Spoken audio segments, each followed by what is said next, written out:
Good morning dear students, welcome to Gujarati class. આજે આપણે નવો વર્ણ શીખીશું અણ.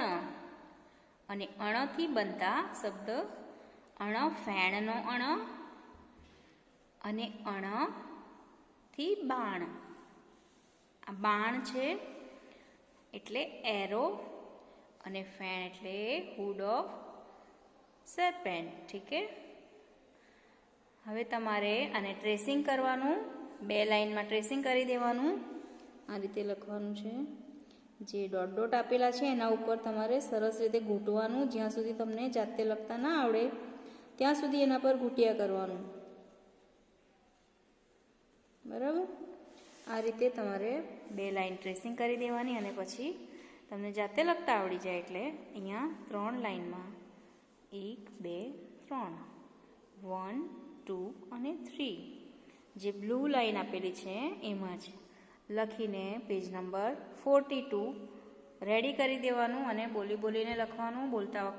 લખતા વખતે શું બોલવાનું છે? અણ ફેણનો અણ અથવા અણથી બાણ. નેક્સ્ટ જોઈશું.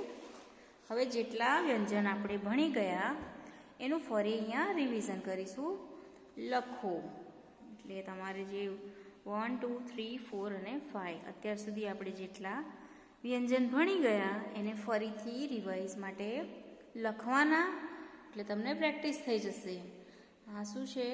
ટ ટપાલીનો ટ, ઠ ઠળિયાનો ઠ, ડ ડગલાનો ડ, ઢ ઢગલાનો ઢ અને અણ ફેણનો અણ. આટલું એક પેજ પણ તમારે સુંદર અક્ષરમાં લખીને કમ્પ્લીટ કરવાનું છે. ઓકે, ટ લખવાનું આ રીતે અને બોલીને બોલીને લખવાનું. ટ ટપાલીનો ટ, ઠ ઠળિયાનો ઠ, ડ ડગલાનો ડ, ઢ ઢગલાનો ઢ અને અણ ફેણનો અણ.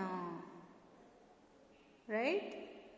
ચલો, તો આ બંને પેજ તમારે સરસ અક્ષરે લખી અને મને સેટરડે સેન્ડ કરી દેજો. Okay, thank you.